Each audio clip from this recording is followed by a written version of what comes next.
Olá, Ricardo. Boa noite. Elson, tudo bem? Olá, boa noite.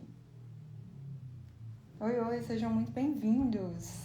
Adriano, Pedro Fernando, Adroaldo, boa noite, Fábio. Olá, tudo bem? KL. Olá, Elizabeth, sejam muito bem-vindos. Me digam de onde vocês estão falando. Francisco, tudo bem? Vivi Candinho, Carlos. Olá, Douglas. De onde vocês estão falando? Me contem. GP Multimarcas. Ceará, tudo bem? Oi, Adrian. Salvador. Que legal, sejam muito bem-vindos. Todo mundo preparado para falar de direito tributário de uma forma simples? Me digam.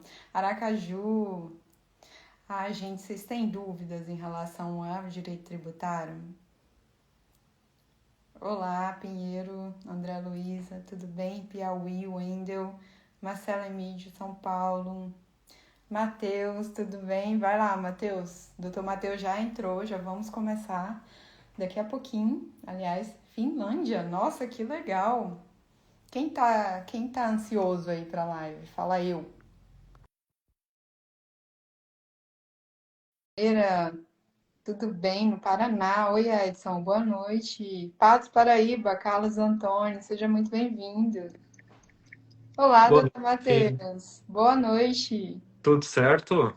Tudo? E você? Estamos Tudo aqui ótimo. recebendo as pessoas. O Wendel Bom, falou que tá ansioso. Eu falei pra quem tá ansioso pela live pra falar eu. Vitor, tô perguntando de onde eles são. que legal. Cidade mais italiana do Brasil, o Olha, Douglas. dois vizinhos. Já tive atendendo cliente em dois vizinhos. Que legal. Sejam muito bem-vindos. Olha, do Acre, Finlândia, tá, doutor? Pô, estamos internacionais. Ney Porto, Nando, Bahia, Ceará também falaram. Olá. Gente, quem tá ansioso? Fala eu. Vai, quero ouvir. Ah, eu tenho uma brincadeira legal para fazer com vocês. Comenta aí, o André. André é meu seguidor assim de longa, longa data.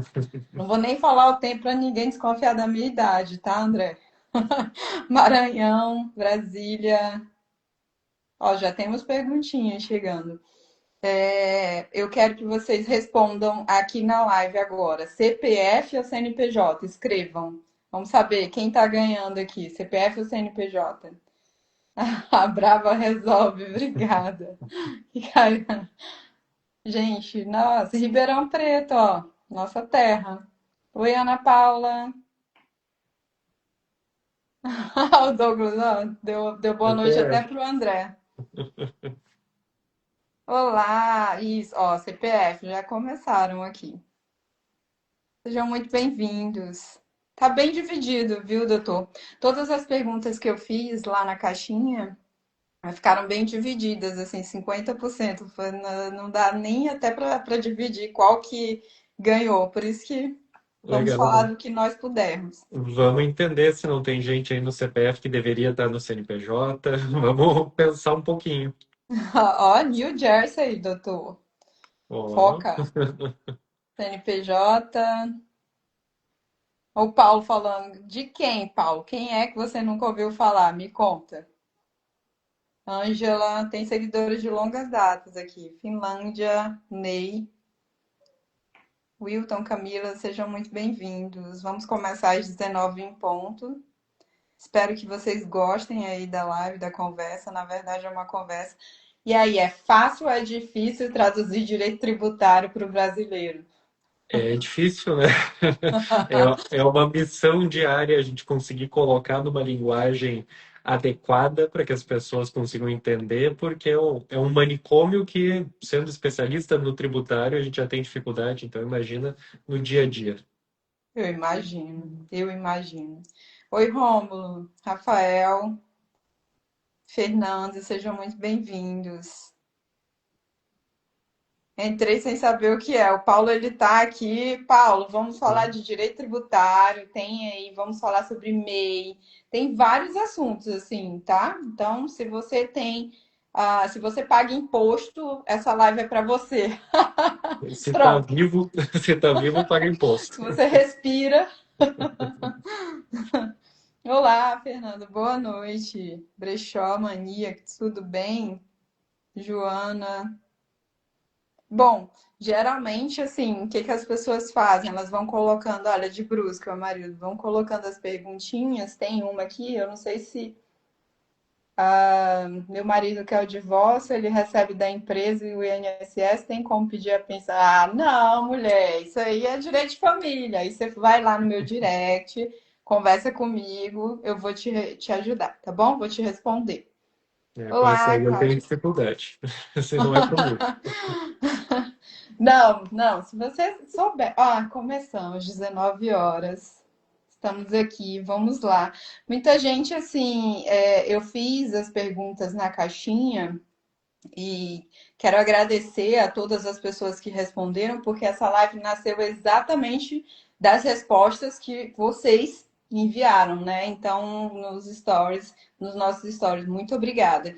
E eu fiquei impressionada com a quantidade de dúvidas, tá, doutor?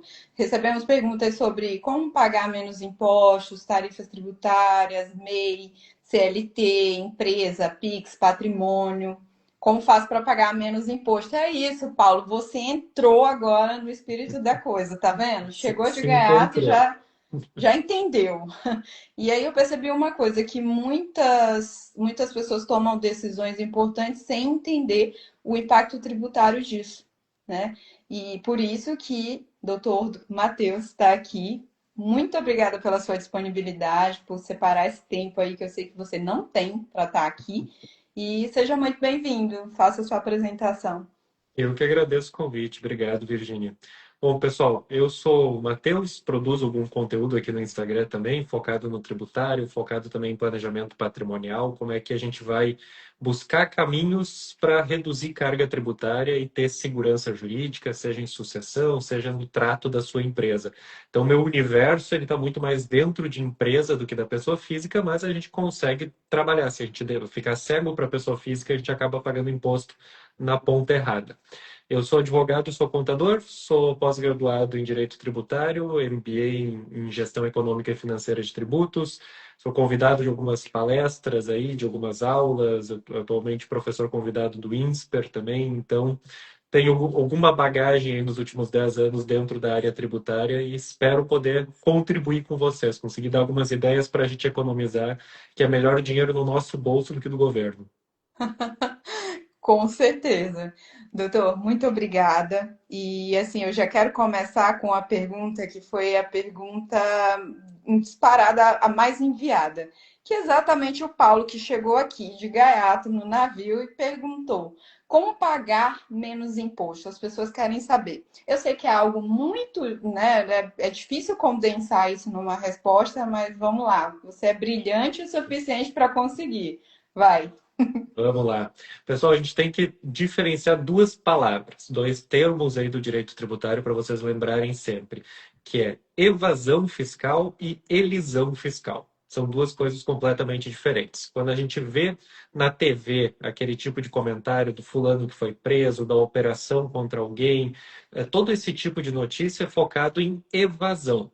Evasão é crime, evasão é ilícito, evasão não pode ser feito. O que a gente busca fazer dentro do direito tributário é elisão, que a elisão é o mesmo efeito, é pagar menos imposto, só que dentro da lei. A gente vai buscar quais são as ferramentas que a lei nos oferece para diminuir carga tributária. Lógico que existe um piso. Algumas pessoas nos buscam, olha, eu sonego metade do faturamento, quero pagar menos imposto. Ô, meu filho, não tem, isso é milagre. Aí não tem onde trabalhar. A gente vai buscar reduções que a lei permite que vão parar de pé, que não vão gerar problema lá na frente para a pessoa, não vão gerar um processo criminal, nem nada disso. O direito tributário, o trabalho de um tributarista, ele é 100% focado nessa ideia.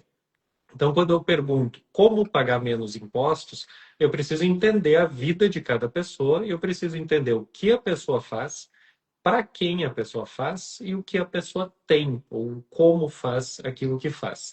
Normalmente, o tributário está dentro da empresa, porque é na empresa que a gente vai ter muita ferramenta para conseguir reduzir carga tributária. E muitas vezes, a pessoa física, né, que muita gente mencionou que é a pessoa física, deveria ter uma empresa, ou poderia ter uma empresa, ou está pensando em empreender, e aí vai achar caminhos para redução de carga tributária. Que eu já adianto, nem sempre é aquela ideia do Simples Nacional, do MEI. Muita gente faz de tudo para estar dentro de um regime que não comporta crescimento, que ele é contra crescimento. Então, se eu tenho limites de faturamento e eu pago mais imposto conforme meu faturamento sobe, é um jeito de me prejudicar, é um jeito de colocar uma âncora nesse caminho. Mas como pagar o menos imposto legalmente, ele vai depender da situação de cada pessoa. Uma pessoa física, CLT, trabalhando para alguém, não tem o que fazer além de deduções. Dedução médica, dedução de escola, dedução de dependente, esse tipo de dedução que vai buscar no final do ano do seu imposto de renda. Uma pessoa jurídica, uma empresa, aí a gente já vai mudar de figura, seja uma MEI, seja um simples, um lucro real, um lucro presumido, cada um vai ter a sua estratégia.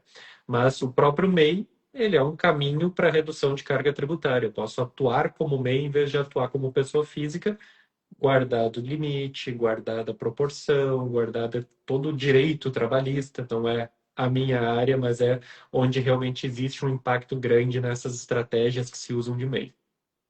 Ah, que legal. E assim, aproveitando aqui o gancho, Paulo tá com tudo aqui na nossa live. Doutor Pedro Gregorini, seja muito bem-vindo, acabou de entrar. Ele está perguntando assim, o Paulo, quanto tempo demora para começar a ter a redução de imposto? Já que estamos nesse tema aí. Uhum. Aí depende qual redução, o que que a gente vai buscar. Porque, por exemplo, uma pessoa que hoje trabalha como CLT e vai virar um MEI. Uhum. Esse MEI, no mesmo mês em que passar a existir, passar a faturar como um MEI, ele vai ter um recolhimento reduzido ali, se eu não me engano, está em torno de 70, 80 reais, um valor baixo. O que a gente não pode cair é num erro grave que muita gente comete em relação ao MEI, que é posso faturar tudo até o limite do MEI e no final do ano eu vou entregar meu imposto de renda zerado e só paguei aqueles 70, 80 reais por mês. Vamos esclarecer. Aquele valor do MEI, ele é a título de INSS, ele é a título de uma contribuição reduzida. Ele é basicamente para pegar a pessoa que era informal e formalizar ela. O MEI não foi pensado por uma relação de trabalho, para substituir o CLT. Acabou virando prática de mercado, a gente entende que acontece, mas não era esse o intuito lá no começo. Então, quando eu tenho esse MEI, eu vou ter um determinado faturamento ao longo do ano, e o limite do faturamento. Ainda que eu fique dentro desse limite, no final do ano, aquela receita que eu gerei como MEI, porque quando eu sou empresa, eu não tenho renda, eu tenho receita, eu tenho faturamento, gerei aquela receita e eu vou ter que gerar minha renda ao final do ano no imposto de renda. Caso eu não tenha um controle contábil do MEI, eu posso adotar uma presunção. E normalmente é 32%. Então, faturei 50 mil, 32% vai dar aí mais ou menos uns 16 mil reais. Essa é minha renda no ano. Essa renda é tributável. E a gente precisa tomar esse cuidado, porque o MEI ele não vai simplesmente entregar dizendo que não tem renda nenhuma na sua declaração. Então eu tenho que fazer essa separação. Ainda que eu seja MEI, eu posso ter renda tributável que eu vou pagar imposto de renda sobre ela. O que é padrão de muita gente fazer no mercado, que daí está comprando um risco para si, é que eu fiz a minha declaração e disse que eu não tive renda, ou estou dentro de uma renda isenta, sem ter um controle contábil do MEI. Se eu fizer isso, estou declarando para a Receita que eu tive 50 mil de faturamento e tive 45 de despesa. Tive 5 mil de renda no ano. Ok. A Receita pode te chamar e te dizer, olha, onde está essa despesa? Me mostra aí onde é que foi gasto esses 45 mil, e aí o MEI vai ter que ter um balanço, vai ter que ter alguma informação que possa demonstrar que teve aquela despesa. Se não tiver, a Receita pode simplesmente dizer, ok, então, ou tu aplica a presunção de 32% ou não tem presunção nenhuma, tudo que faturou é renda. E aí eu vou ter o pagamento do valorzinho todo mês do MEI e vou ter 27,5% de imposto de renda no limite dele. Então é um perigo, é uma situação que tem que ser controlado. Não adianta achar que virou MEI, fez a inscrição, não paga mais imposto, vou pagar aqueles R$ 70. Então, até nisso a gente precisa ter cuidado. E toda despesa que puder colocar dentro do MEI, que seja dentro do seu enquadramento, né, seja daquela atividade, vai gerar despesa, vai gerar menos imposto de renda na pessoa física lá no final do ano. Ótimo, que interessante. Queria dar boas-vindas aí também para todo mundo que está entrando agora. Tem bastante gente entrando agora. Estamos aqui numa live com o Dr. Matheus, falando sobre tributários de uma maneira que vocês consigam entender. Então, quem está entrando aí, coloca CPF, CNPJ, fala de onde você está falando. Me conta sobre a cidade também, de onde vocês estão Se ficar nos difícil, me assistindo. pergunta mais, né? Questiona Isso. mais, que às vezes eu E acho que estou simplificando e posso não estar. não, tá, assim, pra mim tá ótimo. Vamos lá, gente. Tá aqui, ó. O contador Matheus Carneiro colocou CNPJ. Temos algumas perguntas que são bem interessantes. Uma passou aqui, queria perguntar, eu não lembro exatamente quem fez, mas a pergunta foi a seguinte: por que que algumas vezes, olá, Deisman, tudo bem? Seja bem-vindo. Algumas vezes eu vou comprar no supermercado e tem lá falando qual é o imposto e depois e alguns não tem. Sabe Uhum. dizer, doutor?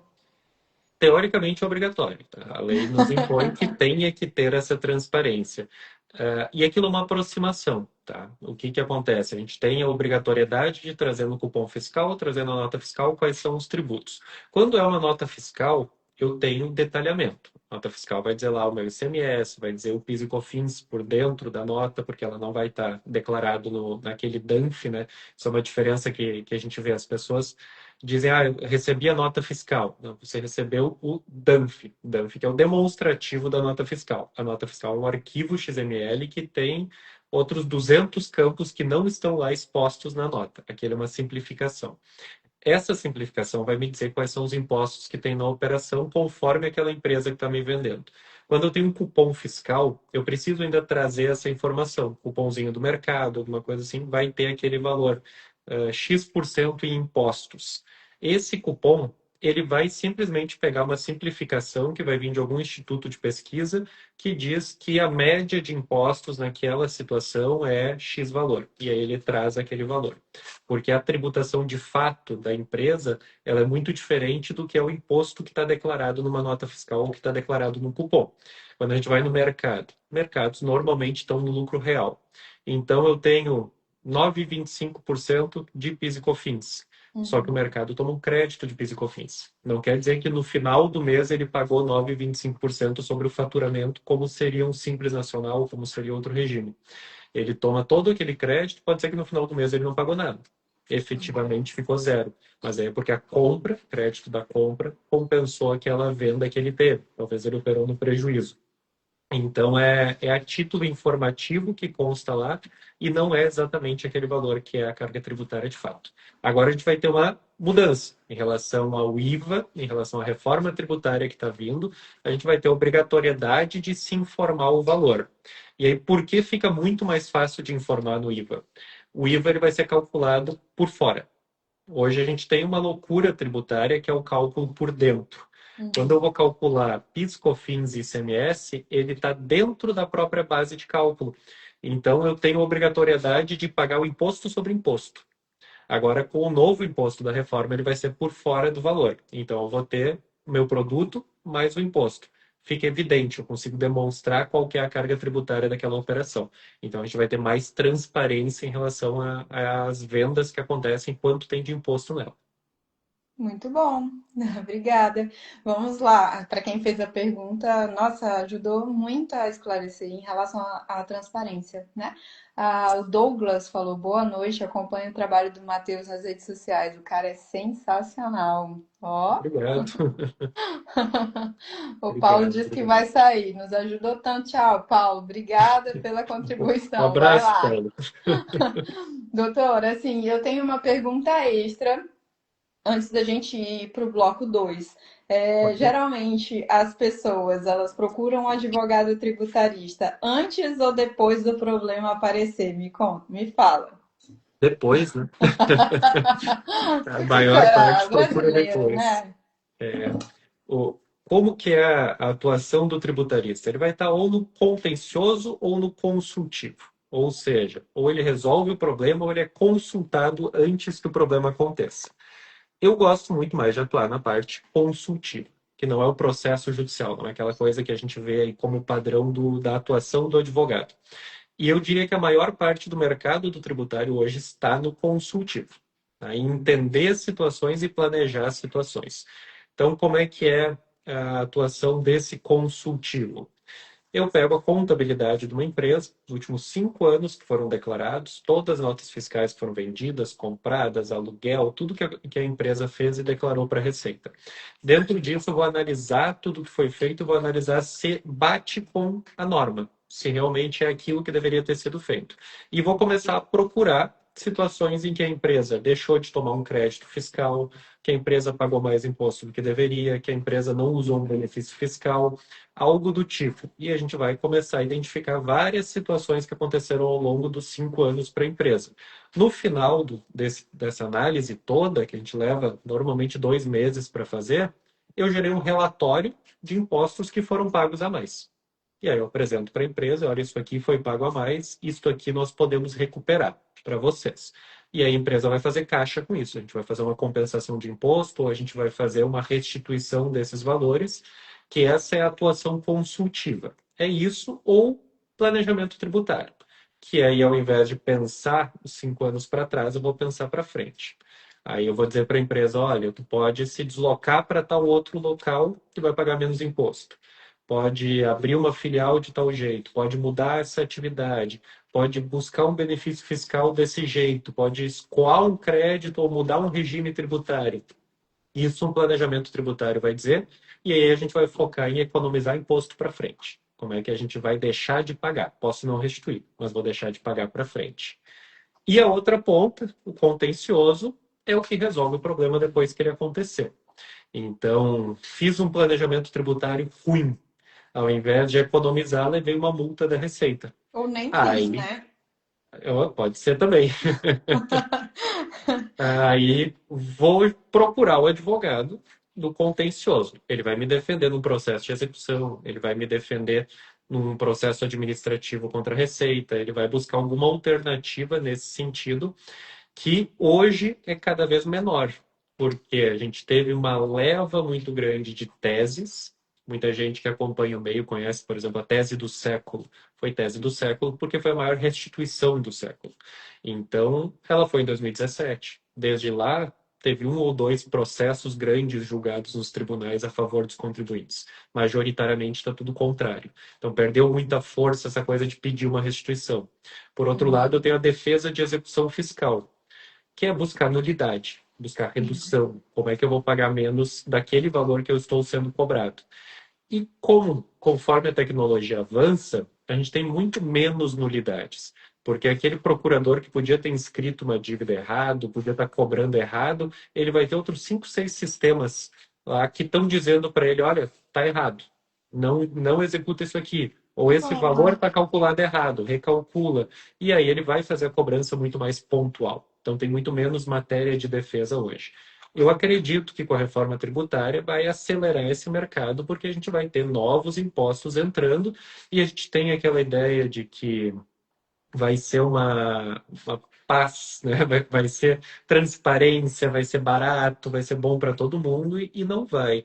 A gente tem um sistema meio louco hoje de tributação e a gente vai ter meio. dois, né?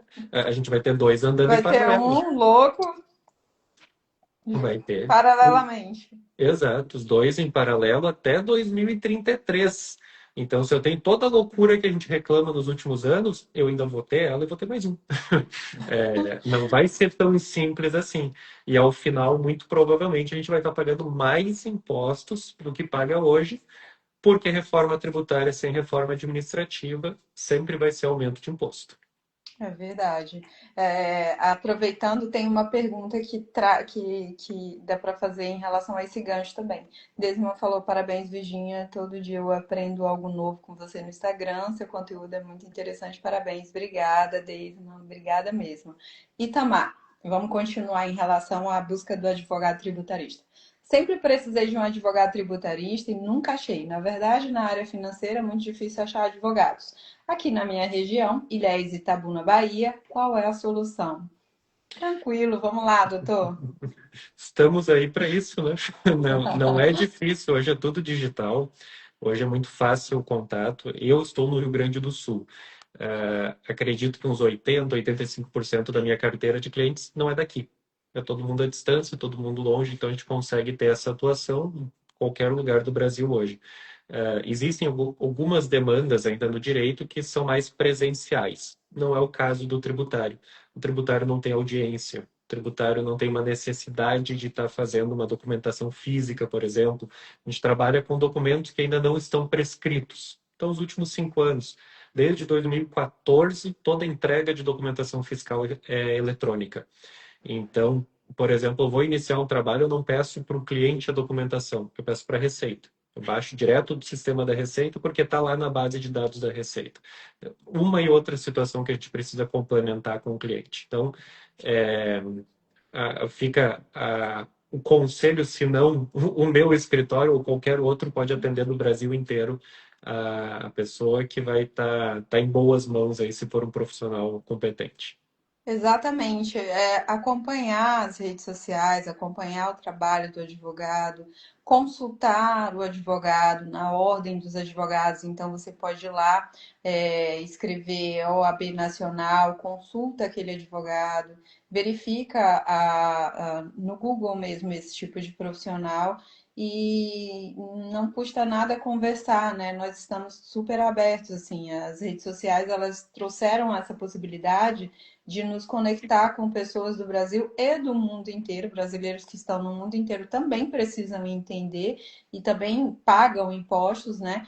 E isso, estreitando esse laço, o direito ele consegue chegar de uma forma eficaz na vida da pessoa. Então, como o tributarista, e a gente até conversou sobre isso, é um profissional difícil, é um profissional que parece ser muito caro. Então, como que eu, MEI, vou contratar um advogado tributarista? Tem para todo mundo, não custa nada procurar o escritório, dar uma conversada e consultar, não é? Tem uma pergunta aqui bem interessante, doutor. Gilson traz, doutor, atuo com locação de imóvel por temporada pelo Airbnb, recebo um pouco pelo CNPJ, MEI e parte pelo CPF. Preciso declarar esse valor recebido no site Airbnb no CPF? Precisa porque o Airbnb está declarando por ti. O Airbnb, quando entregar a declaração dele, vai estar informando qual é o CPF destinatário daquele valor que ele está pagando. Ou se for o MEI, qual que é o destinatário. Aí a gente volta ali um pouquinho para o começo da conversa em relação à receita do MEI. O MEI tem uma receita, tem um faturamento que vai gerar uma renda para aquela pessoa física. Então, eu estou trazendo os dois pontos. Eu estou gerando renda na pessoa física, na parte que eu recebo no CPF, e eu estou gerando renda através do MEI também. Então, eu tenho que ter as duas rendas declaradas na minha declaração de imposto de renda. Quando eu estou na parte do CPF, eu vou fazer normalmente um livro caixa, algo assim, eu vou reconhecer despesas para não ter que pagar todo o valor, ou posso jogar essa despesa para dentro do MEI. Talvez sendo o caso, se estoura o limite do MEI, pode-se procurar aí aderião simples, vai ter um faturamento simplificado, vai ter uma alíquota pequena, talvez seja o caminho, faz um controlezinho contábil básico para evitar algum problema. Por quê? Até R$ 50.000 eu vou ter a distribuição de dividendo isenta. Então, eu vou tributar o meu faturamento, o que for para pessoa física está isento. Acima disso, que começa a ter uma escadinha ali de tributação. O cuidado nesse tipo de situação é que não dá para pensar que o faturamento da MEI está isento e que o daí da pessoa física sim é que eu vou tributar. Aquele MEI vai trazer também receita, vai trazer renda para dentro da pessoa física e tem que somar as duas rendas para a declaração. Senão corre o risco de uma multa e o Airbnb está declarando o que foi recebido. Vai ter o cruzamento de informações, é bem perigoso, né? Eu recebi, agora vamos para o bloco 2. Eu recebi uma pergunta muito interessante. Uma seguidora perguntou, ela disse que ela está grávida e a empresa está sugerindo que ela deixe o regime CLT para virar MEI. Sugerindo. Matheus, vamos lá. Isso é vantajoso? Me conta. Vamos falar sobre CLT ou MEI, por Tá. favor. O MEI não tem direito trabalhista, né? A gente tira tudo aquilo, FGTS, INSS, tudo que receberia como uma pessoa física trabalhando CLT, não tem. Então, existe o ônus e o bônus. Não vou ter toda aquela carga, a empresa pode me pagar mais, porque a empresa tem um custo mais reduzido em relação àquela pessoa que está sendo contratada. Por outro lado, eu também tendo a receber mais, porque eu não vou ter aquele INSS mais pesado retido na fonte, não vou ter o imposto de renda retido na fonte, o FGTS que ia para um fundo pode ser direcionado para mim, 8% a mais de renda, e vai do acordo que se faz com a empresa. Perigo a atenção que tem que ter em relação ao que existem de carências do INSS, o que existe de vínculo com o INSS, por exemplo, para um auxílio maternidade, algo assim, para não ter uma interrupção que pode virar um problema nisso. Não é muito a minha praia o previdenciário trabalhista, mas eu acredito que a pessoa estando grávida, acho que eu não deixaria de ser CLT para virar MEI. Depois, pode ser. Mas a gente tem uma cadeia aí de eventos que vai ser importante o salário maternidade, vai ser importante tudo que pode cobrir. E o MEI tem direito a benefícios, mas a CLT está garantido ali enquanto a pessoa está grávida, né? Sim, uma coisa interessante que eu vejo muito acontecer lidando com as dívidas e os superendividados é que as pessoas têm a péssima mania de abrir uma MEI como se tivesse comprando uma roupa. Ah, eu gostei dessa roupa aqui, levo. E aí não pagam os impostos, não pagam os encargos. Assim, qual dica que você daria para uma pessoa que tá numa situação dessa aí, endividado e MEI, porque simplesmente não pagou, nunca pagou. Eles pensam assim: ah, mas eu nunca tive renda nenhuma com MEI, só abri. Então eu não preciso pagar. Fala pra gente, por Já, favor. já vi bastante. O MEI, ele gera uma contribuição, né, um valor a ser recolhido, independente de estar faturando ou não, independente de estar na ativa ou não. Então, quem tem um MEI e não está usando, baixa o MEI, do contrário, vai estar gerando uma dívida todos os meses. E eu já vi bastante gente que deixou acumular 3, 4 anos e foi descobrir quando levou uma penhora em conta. Porque aí foi a PGFN, né? A Receita mandou para a PGFN, para a Procuradoria entra com processo para cobrar a pessoa. O que a gente sugere normalmente? Existem modalidades de negociação com a Receita.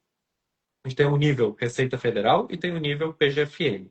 Quando a gente diz que a dívida subiu para a PGFN, porque a dívida foi para a dívida ativa. Ela pode ser judicializada, pode ser cobrada no processo. Quando ela está na Receita Federal, ela não pode ser cobrada judicialmente. Então, não vai ter uma penhora ou algo assim, vai ter só um processo administrativo de cobrança. Então, eu tenho parcelamentos junto com a Receita que eu posso fazer, alguns oferecem desconto, e quando vai para a PGFN, que normalmente é a situação que a pessoa descobriu, não sabia que tinha dívida, descobriu por uma penhora, por um processo, aí a PGFN costuma liberar editais de negociação. De MEI e de Simples estão praticamente sempre abertos, só vai alternando o prazo de quando que tem que aderir. Esses editais, eles são o que a gente chama hoje de transação tributária.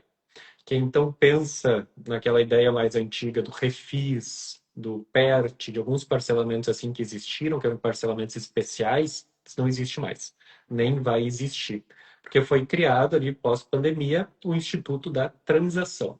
A transação ela tem modalidades para empresas menores, modalidades para empresas maiores e para pessoa física também. Então, quando eu tenho direito a uma transação, eu vou ou aderir a um edital como tem acontecido, o edital vai dizer, olha, tem tantos meses para pagar, tal desconto, tal valor, juros, multa, isso aqui é abatido, fica essa parcela aqui. Pode ser feito o pagamento. Ou tem quando a gente vai para o nível grande, empresas maiores, acima de 1 milhão de dívida, tem o que a gente chama de transação simplificada, e acima de 10 milhões a transação individual. Individual é, eu proponho para a Receita, para a Fazenda, o que eu vou pagar. Como eu vou pagar, o que eu tenho condições de pagar, quanto por mês eu tenho e quanto eu vou receber de desconto para isso. E aí se faz uma negociação individual.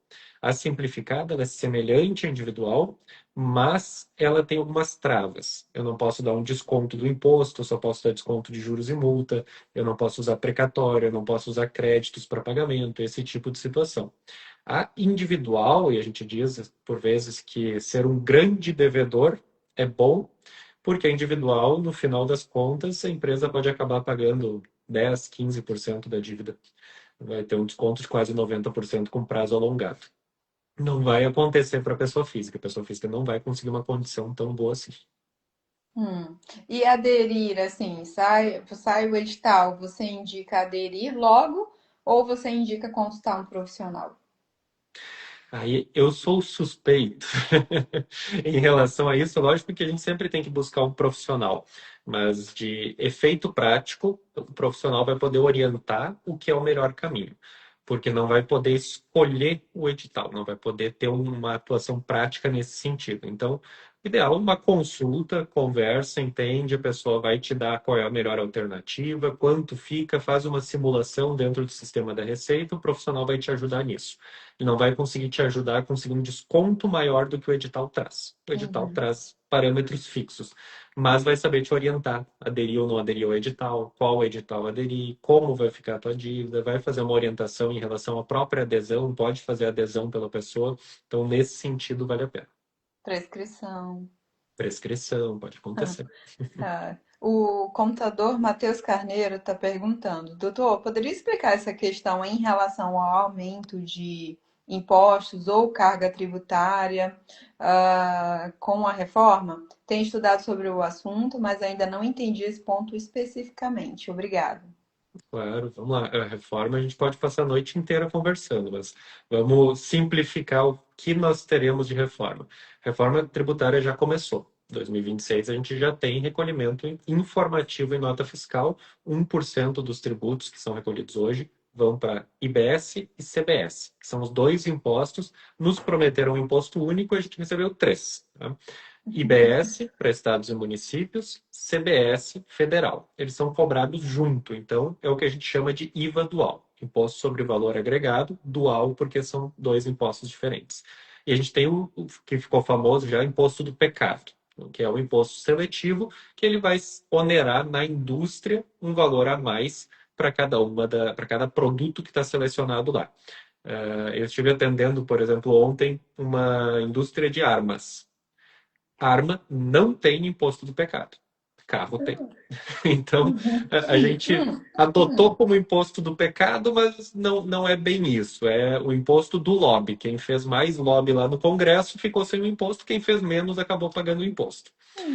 Mas vão existir esses em paralelo. 2027, a gente tem uma substituição de PIS e COFINS e de IPI por CBS, que é a parte federal. Vai começar em mais ou menos 9,3%, 9,4%, se trouxer uma beiradinha ali do IBS que existe hoje de 0,1%. E vai sendo feita uma substituição gradual. 2029 começa a substituir ICMS e começa a substituir ISSQN, os dois ao mesmo tempo. E aí eu vou ter uma escadinha de 80%, 70%, 60%, 50% e no último ano eu zero dos 50%. 2033 deixa de existir também ICMS e ISSQN e entra 100% o IBS. 2033 em diante, então, eu tenho esse sistema da reforma. Até 2033, eu tenho eles caminhando em paralelo. Os dois sistemas, de hoje e do novo sistema.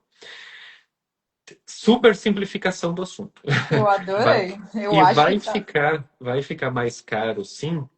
Por quê? Principalmente na prestação de serviço, a gente tem Deixa eu quase. te interromper rapidinho, porque tem uma pergunta que é exatamente nisso. O advogado Willer fala, Matheus, na sua visão, qual o maior perigo da reforma? Parabéns pelo conteúdo, te acompanhar um bom tempo. Vai. Obrigado. Prestador de serviço. O maior prejudicado na reforma é o prestador de serviço e o maior perigo da reforma é a gente ter o risco de adiamentos, de algo assim que possa confundir cada vez mais. A gente vai ter um contencioso que vai crescer, então vai ter mais processo para discutir base, vai surgir tese, vai surgir um monte de coisa, mas isso eu não vejo como perigo, porque a empresa e a pessoa física, ela está provisionada, está pronto para pagar o pior cenário. Então, se conseguir recuperar alguma coisa, melhor, conseguir pagar menos, melhor. Então, isso eu não vejo como risco. Mas a gente tem o risco do aumento de carga tributária. Por quê? Uhum. A gente tem muita empresa que hoje opta pelo lucro presumido porque tem um PIS e COFINS de 3,65%. Esse PIS e COFINS vai ser substituído por uma CBS de quase 10%, de 9,3, 9,4 mais ou menos. Então vai aumentar quase 3 vezes o valor. Ah, eu vou ter direito a crédito. Sim, vai ter direito a crédito, mas não sobre a folha de pagamentos. Então, se eu sou prestador de serviço, eu contrato outras pessoas para prestarem serviço, eu tenho uma sala que eu vou pagar um aluguel, eu tenho uma e outra despesa bancária, eu vou tomar crédito sobre o quê? Se eu não posso tomar crédito sobre a mão de obra. Então, aqueles meus 13,65, que eles são efetivos sobre o faturamento, vão ser substituídos por 9,3, que mesmo que eu desconte crédito, vai ser 9%, vai ser 8%. Então, eu vou ter um aumento muito grande. Aqui o Itamar está falando que a reforma é necessária. É necessária, mas aí eu me alinho à linha dos maiores tributaristas que eram contra a reforma, porque diziam, a gente não precisa reformar, a gente precisa mudar o que a gente tem, enxugar o que a gente tem. Então, se eu tenho PIS e COFINS, dois impostos, todo mundo trata como o mesmo imposto. Unifica. Acaba com um deles, deixa só um. Eu tenho o ICMS que ele é cobrado no destino. Então, ele é Uhum. bagunçado. Onde eu estou vendendo não quer dizer para onde vai aquela mercadoria. Beleza, se eu vou ter conflito destino-origem, define só um. Minha carga tributária vai ser essa aqui. Eu estou vendendo daqui é tanto, estou vendendo para tal lugar é tanto. Ou unifica de vez alíquotas. Esse tipo de mudança que a gente poderia ir fazendo gradualmente, com o sistema que a gente tem. E funcionaria. No final das contas, a gente teria dois ou três impostos, como a gente tem hoje, com digamos que uma legislação que a gente já estava acostumado, só melhorada. É, com Mas certeza. todo Tá mundo vai bem pagar mais mais imposto. complexo. É. O Marcos perguntou aqui, boa noite, falo de Campinas. Oi, Marcos, boa noite. Gostaria de fazer uma pergunta. Se eu tenho MEI, eu tenho que fazer as duas declarações, MEI, pessoa física? Creio que já passamos por isso, mas vamos lá, tem pessoas entrando agora. Faz as duas. Eu tenho que declarar o MEI, a declaração anual, e eu tenho que declarar a minha pessoa física, imposto de renda, normalmente.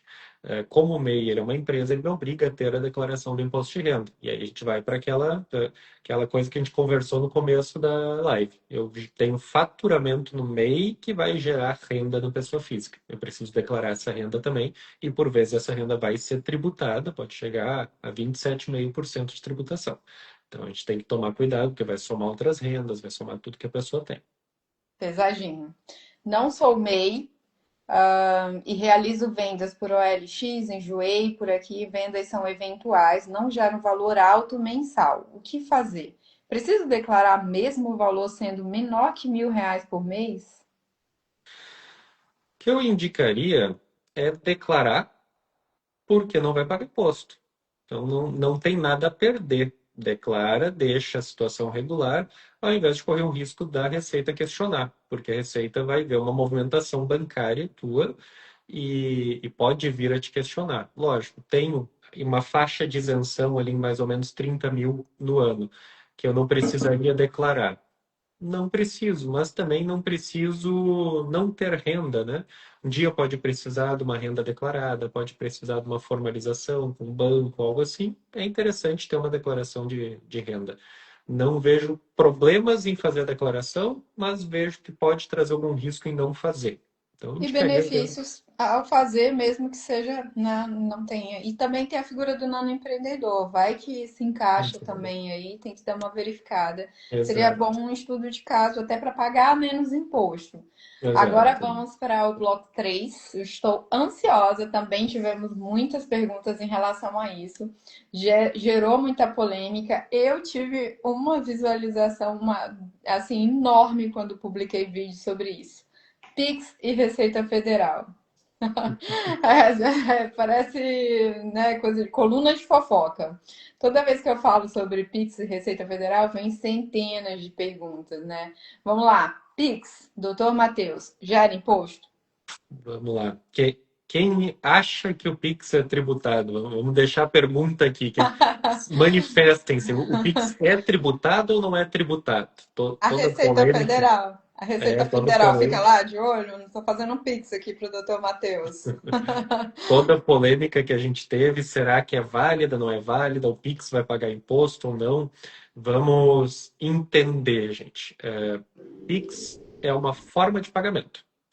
Pix não é receita, Pix não é fato gerador de imposto, Pix é forma de pagamento, assim como cheque, como uma transferência, como dinheiro vivo. É só isso. O que aconteceu lá atrás foi uma tentativa de endurecimento da fiscalização sobre o Pix. Por quê? Quando eu tenho um banco, o banco entrega semestralmente uma declaração que se chama e-financeira.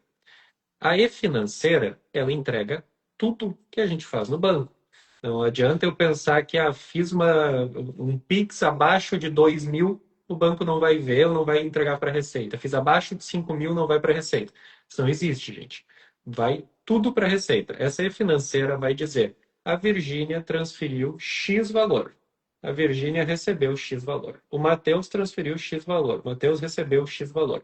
Assim, ele vai com dado consolidado, justamente para não quebrar sigilo fiscal. Então, não sei para quem transferiu, não sei quantas transferências foram feitas, mas eu sei a movimentação financeira que aquela pessoa fez. No Pix, no TED, no boleto, o que for. Vai tudo para a Receita. Cartão de crédito, tudo é informado pelo banco. O que aconteceu é que eu tinha aquelas carteiras, eu tinha instituições de pagamento, algumas que não são bancos, que não são financeiras, que não entregavam a e-financeira. As E aí, fintechs. né, não precisaria fazer isso. E aí, o governo trouxe a ideia de acima de 5.000 mesmo que essas empresas têm que informar. Uhum. Gerou uma repercussão péssima, o governo derrubou essa medida. Mas, em contrapartida, a Receita editou uma normativa no ano passado reclassificando parte dessas empresas. Então, quase todas essas fintechs hoje têm que entregar declarações também para a Receita, informando movimentação das pessoas. Então, isso torna o Pix tributado? Não. O Pix continua sendo uma forma de pagamento. O que é tributado e o que é o risco da pessoa é que a Receita identifique que a pessoa movimentou 100 mil reais no mês e ela declarou no seu imposto de renda que ela tem uma renda de 5.000. A Receita vai querer entender, porque aí é uma movimentação que não casa. Não tenho empresa, não estou declarando nenhum valor, está movimentando muito dinheiro na minha conta, Pix, cheque ou o que for. É isso que vai levantar uma fiscalização e é isso que vai levantar uma suspeita na Receita que pode gerar uma autuação. Então, o Pix em si não é tributado. O que é tributado é o faturamento ou a renda da pessoa, que normalmente não é declarada se ela está preocupada com o Pix ser tributado ou não. Assim, o problema não é o Pix. Na verdade, o problema é a justificativa, né, daquele dinheiro, a compatibilidade financeira. E aí, Exato. qual dica que o doutor daria para as pessoas que têm uma movimentação grande lá, empresta conta para tia, para avó, e aí faz aquele pix aí para mim, na pizza, né? Vamos todo mundo jantar, vamos lá pro happy hour, aí todo mundo me faz um pix para mim e eu vou pagar. Então, qual a dica? Bom, pessoal, nome e CPF a gente tem um só. Então é bom usar o seu e as outras pessoas terem os seus também. Lógico, movimentações pequenas, movimentações que não são tão relevantes, não vão chamar atenção. Existe uma régua aí, digamos, para se eu tenho movimentações abaixo de um limite de isenção, para que a Receita vai vir atrás de mim? Não, mesmo que eu declare aquela renda e que eu queira pagar imposto sobre aquela renda, eu não preciso pagar imposto. Então, o que vai chamar a atenção é uma movimentação descasada com o que a pessoa declara.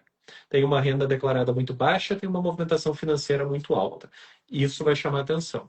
Se eu conseguir justificar, isso aconteceu e posso justificar, olha, emprestei um dinheiro para o fulano, está aqui o contrato do empréstimo, ele me devolveu, por isso que teve tanta movimentação. Então, ok. Aí a Receita vai te perguntar: tributou o que tu ganhou com o empréstimo? Ah, tributei. Beleza. É movimentação financeira, está declarada, não tem problema nenhum. Apareceu a operação, Receita questionou, mostrei a prova, está feito. Da mesma forma, é eu ter declarado. Não importa o quanto vai movimentar uma empresa de qualquer regime que seja, se ela tiver uma contabilidade em dia, se aquela operação for legítima, eu posso ter uma empresa que fatura 100 mil no mês e que movimenta 10 milhões.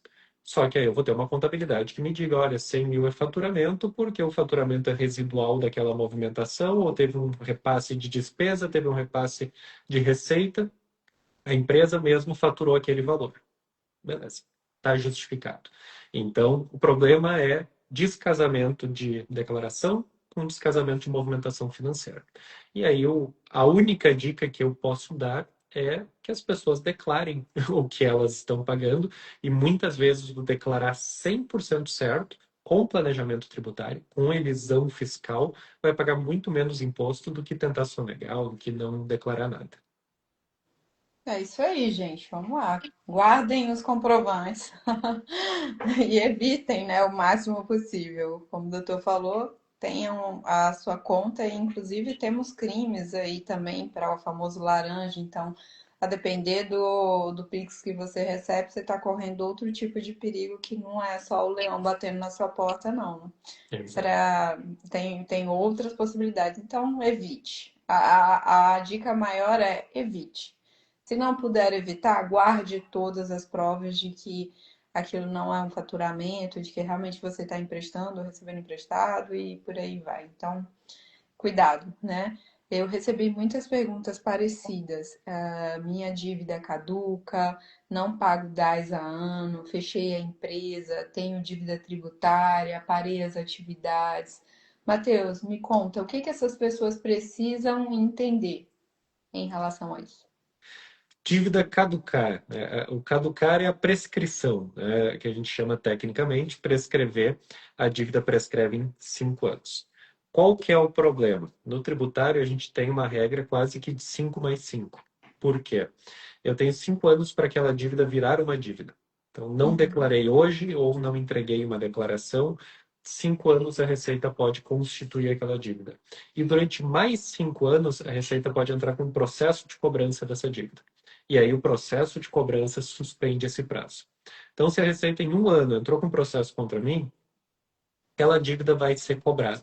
A única alternativa que existe é a prescrição intercorrente, que é a prescrição que acontece por inércia, porque a Receita fica parada.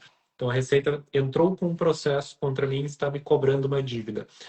Tentou uma penhora da minha conta, não encontrou nada na conta. A Receita chega lá para o juiz e diz: olha, não encontrei nada, não tenho que tirar do Matheus, então eu quero suspender esse processo aqui por um ano.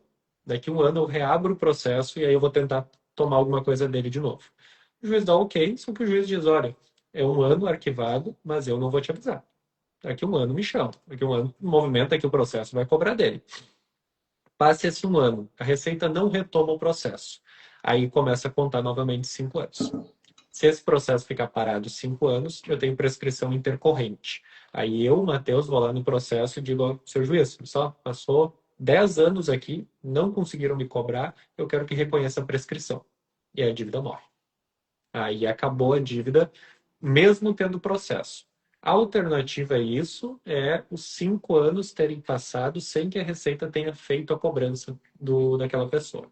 Então, tem uma dívida lá de 2010, a Receita nunca entrou com processo, é uma dívida prescrita, essa dívida caducou. E aí, lógico, as pessoas às vezes levam o processo sem saber. Então, tem que tomar cuidado, tem que consultar. Aí entra o profissional, entra o advogado, que vai consultar se a pessoa tem processo, que vai verificar a situação da dívida ativa da pessoa, que vai verificar a dívida com a Receita, vai verificar CND, tudo isso.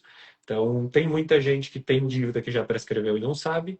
Tem muita gente que tem dívida e não sabe também, acha que não deve nada, que nem a situação do MEI, por exemplo, não entregou mais declaração, vai acumulando lá uma dívida. Então, é um cuidado grande a se ter, pessoal, principalmente quando a gente tem uma empresa, a gente tem que olhar o nome da palavra, é uma pessoa jurídica, é outra pessoa, não sou eu. Quando eu abro uma empresa, não é o Matheus CNPJ, é uma pessoa jurídica que tem a sua personalidade e o Matheus tem outra personalidade. Não confunde patrimônio, não mistura as coisas, cada um com a sua conta bancária, tudo direitinho, porque senão depois, se a empresa tiver uma dívida, vão cobrar de mim também. Aí existe essa confusão patrimonial. Exatamente. O Itamar falou que pagou uma dívida prescrita de 2011. Está perguntando se tem como rever. Não tem, não tem, não. Porque a gente tem que trabalhar sempre com a ideia da extinção dessa dívida. E aí eu posso extinguir a dívida pela prescrição, né, por caducar, ou posso extinguir pelo pagamento. Os dois casos, ela está extinta. Eu não consigo reaver aquele valor. Espero que tenha sido um valor pequeno, Itamar. Vamos lá para o bloco 5 também. Vieram muitas perguntas em relação a isso. Uma pergunta campeã. As pessoas querem saber, doutor Matheus, qual é o melhor regime tributário? Simples, lucro presumido? Me conta, desses, assim, lucro real, qual é o melhor regime tributário? Eu sei que é uma pergunta complexa, eu sei que depende, mas tenta trazer aqui para gente uma forma de entendermos melhor. Vamos lá. Para mim é o lucro real, né? É onde está 90% da minha atuação. A gente trabalha com as empresas do lucro real. O lucro real, ele é, como o nome diz, ele reflete a realidade. Ele vai mostrar o que a pessoa tem de lucro. E ele é obrigatório para empresas grandes. Então, empresas acima de 78 milhões, 72 milhões de faturamento, lucro real obrigatório. Abaixo disso, posso estar no lucro presumido, se eu estiver acima de 4 milhões e 800 de faturamento ano, até o limite do lucro real.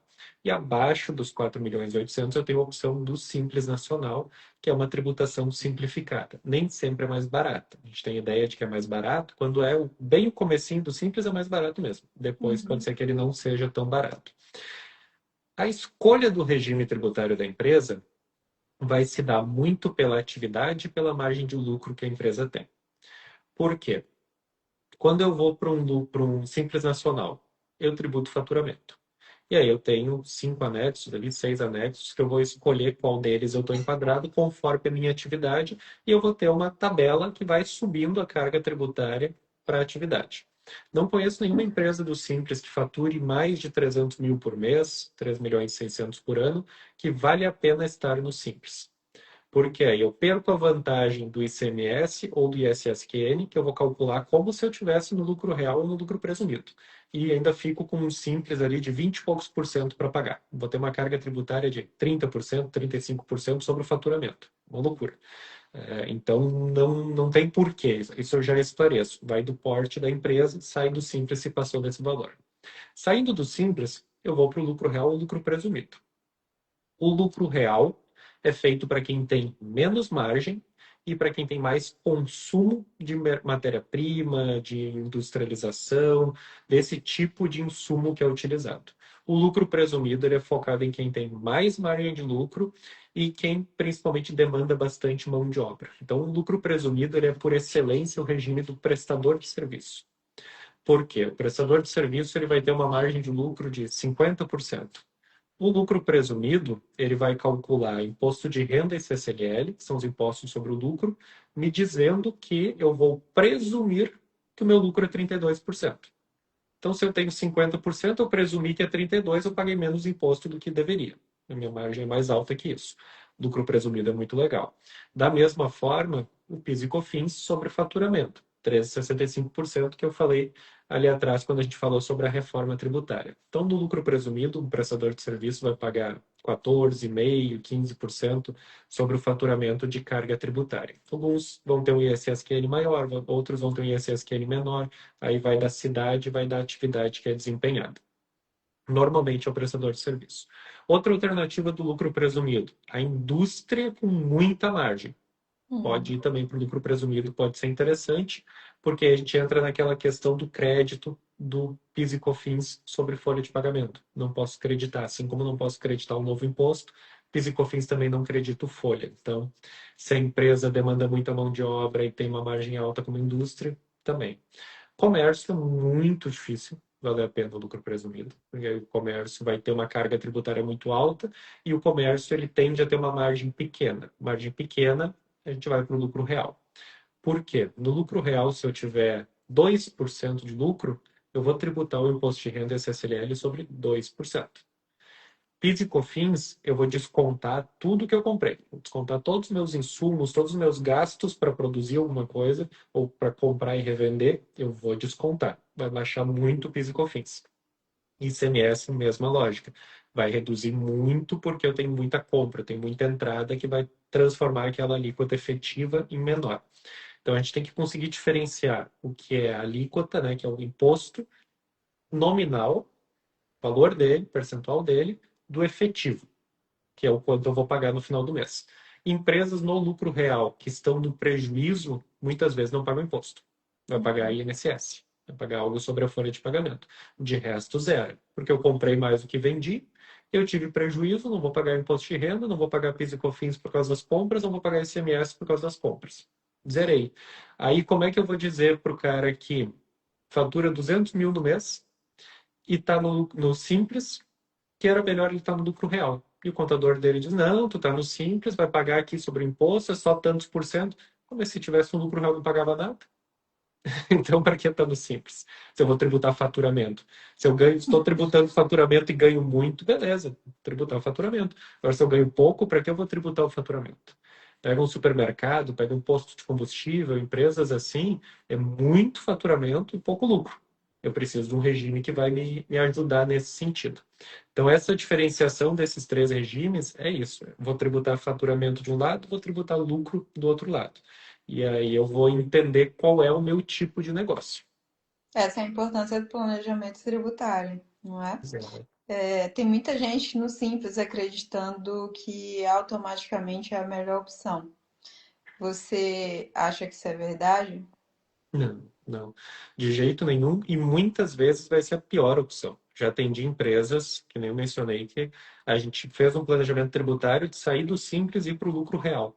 A empresa achava que pagava pouco imposto. No lucro real, ela ficou com uma carga tributária zero, porque o tipo de produto que vendia gerava crédito e não gerava débito. Ou seja, eu acumulava imposto e eu usava aquele imposto para pagar outros.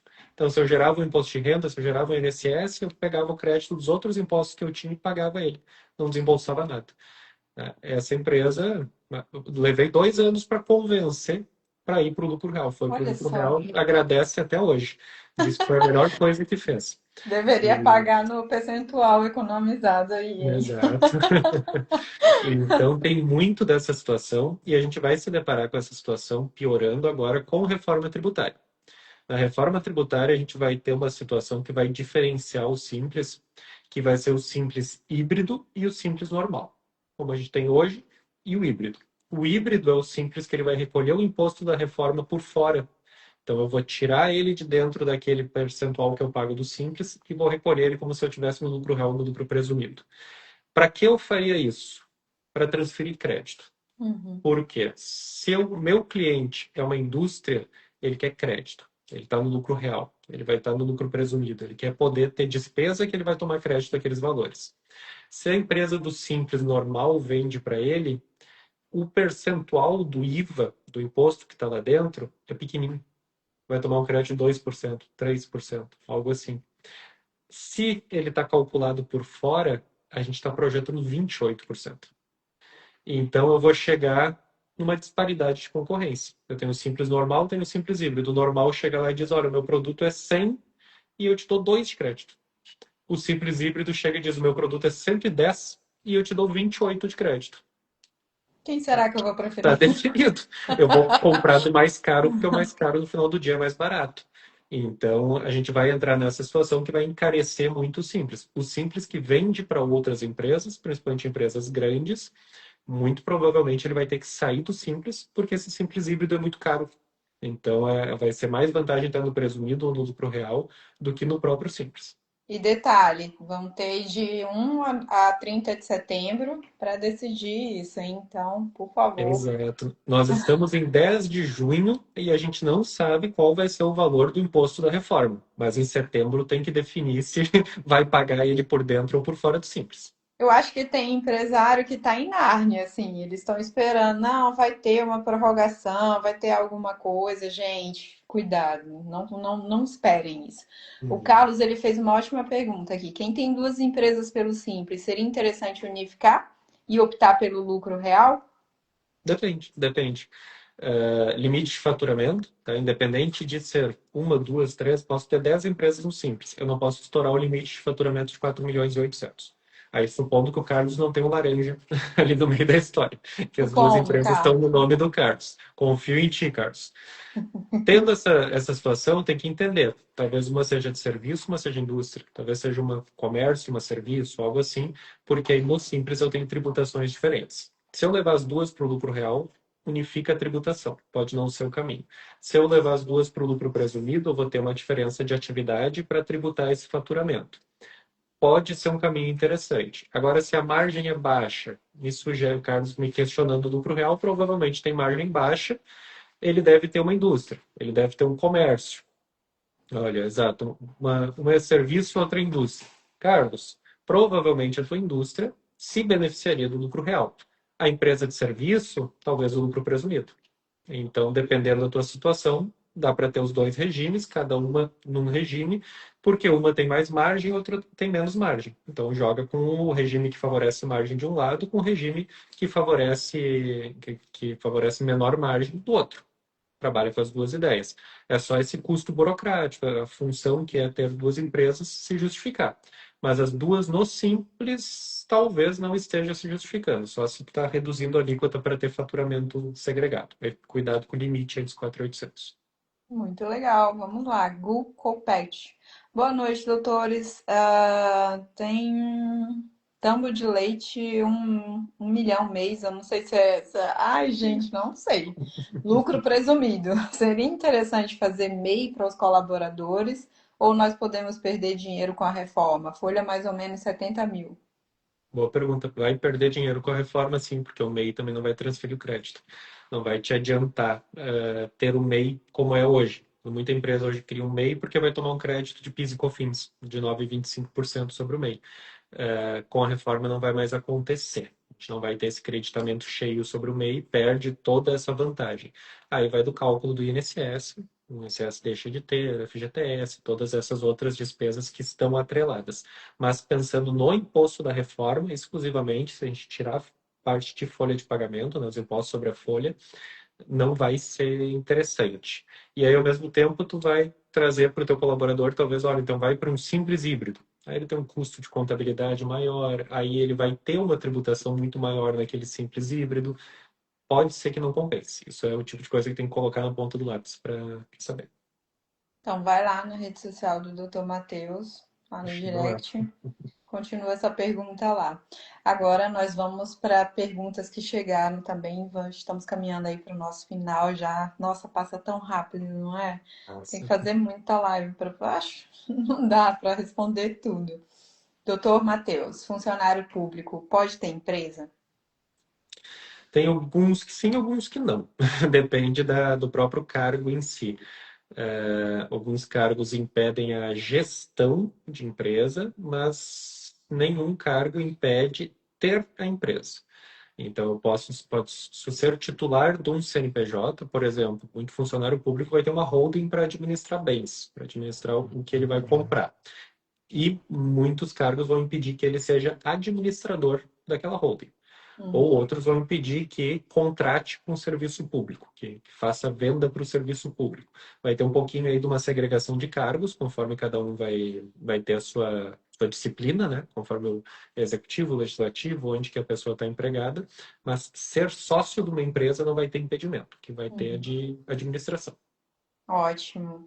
Eu posso ter uma empresa no simples e outra no lucro presumido?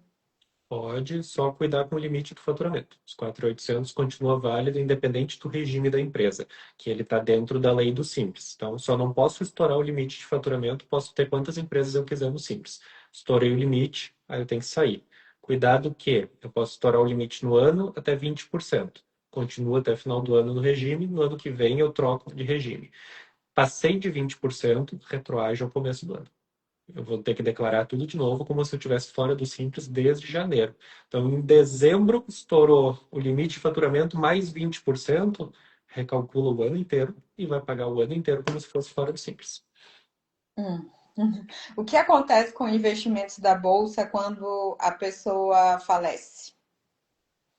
Vai para um espólio, dentro do espólio, o maior cuidado que tem que se ter é fazer a transferência a valor contábil, que pode ser muito complicado, porque eu tenho investimento em bolsa há 15 anos. Muitas das ações que eu tenho, eu não sei mais preço contábil. Eu perdi a informação, transferi de um banco para outro, algo assim, eu não tenho mais a informação, tenho informação do meu imposto de renda e é só. Caso eu faleça, alguém vai herdar essas ações e vai ter dificuldade de saber qual que é o preço contábil, quanto é que foi pago. E aí, se a pessoa declarar a cotação de hoje, provavelmente vai ter um ganho muito grande. Isso vai virar ganho de capital. Isso acaba sendo tributado de 15 a 22,5%. Então, muito cuidado. Mesma coisa, um imóvel ou qualquer outra coisa. O imóvel está na declaração de imposto de renda da pessoa que faleceu a 100 mil e ele vale 1 milhão.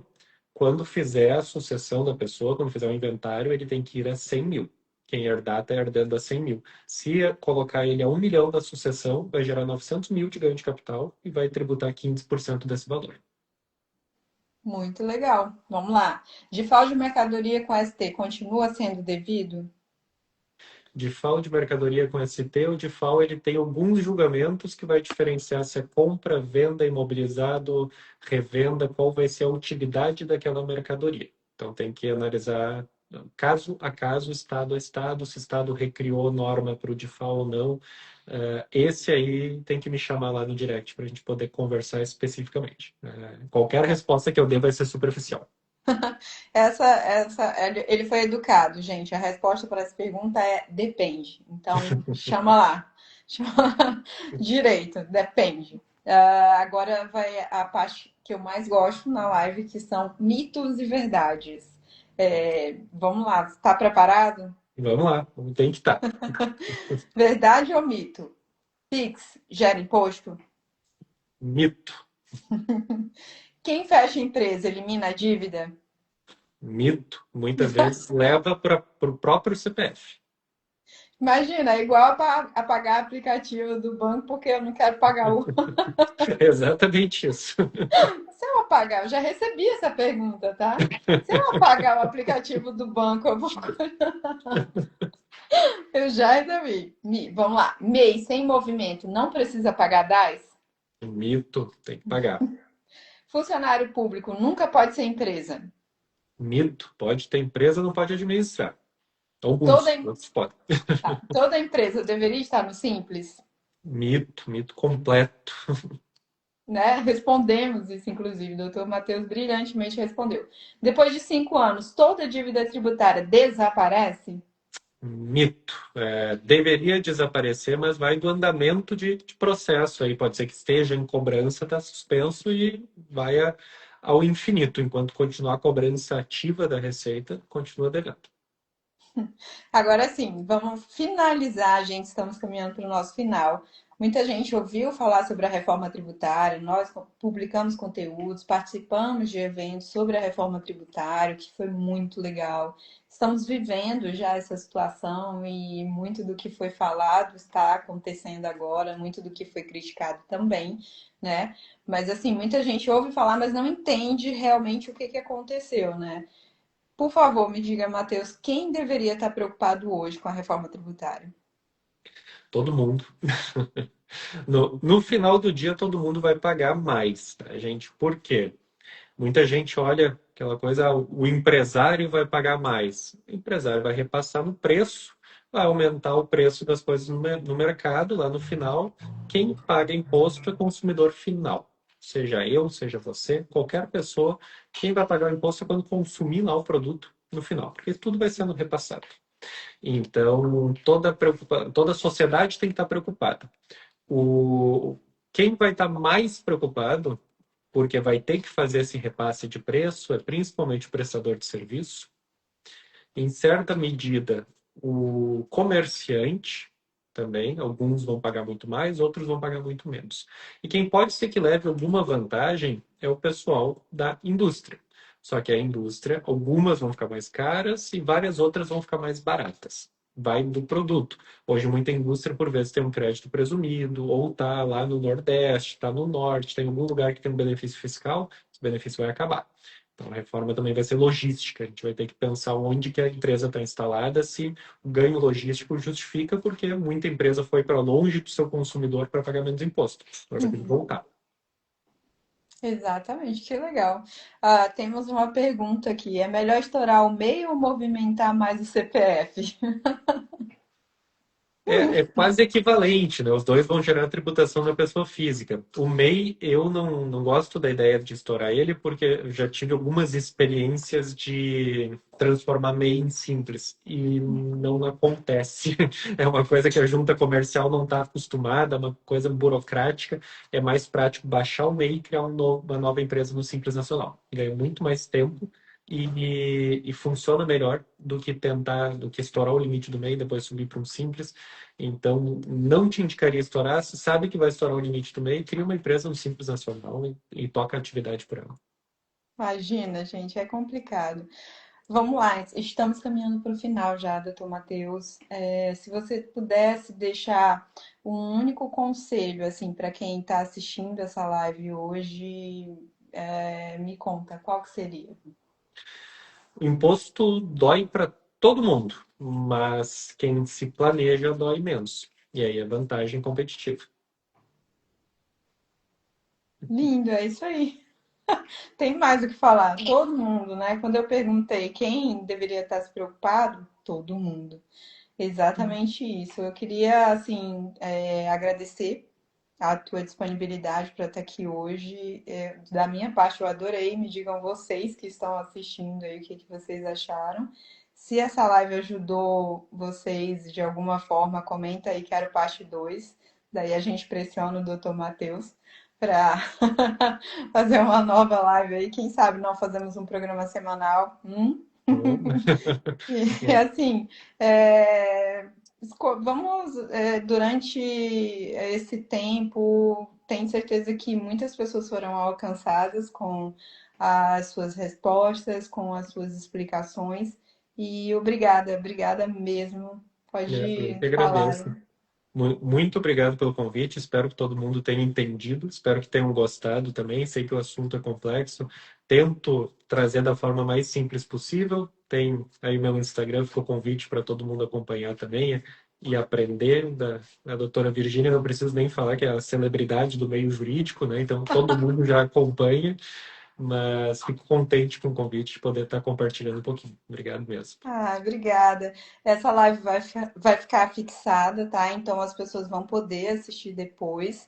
E junto também lá com o Dr. Matheus, a rede social dele, indico que vocês sigam se ainda não estão seguindo, o que é um erro, tá? Muito grande. Acho que quem deveria ficar preocupado com a reforma tributária? Quem não segue o Dr. Matheus. Ó. E é isso. Obrigada a todos que participaram. Temos aí, vamos só ler o finalzinho, pode ser? Dá para ver aí, doutor Matheus? Pode agradecer aí quem está falando. Aqui, Pedro Augusto, obrigado. Marcelo. Agora, opa, aqui meu celular tá meio louco. Daisy também, muito obrigado, pessoal. Flávio está Flávio. agradecendo. Ah, e o Pedro Augusto, vou fixar aqui a rede social do doutor Pedro.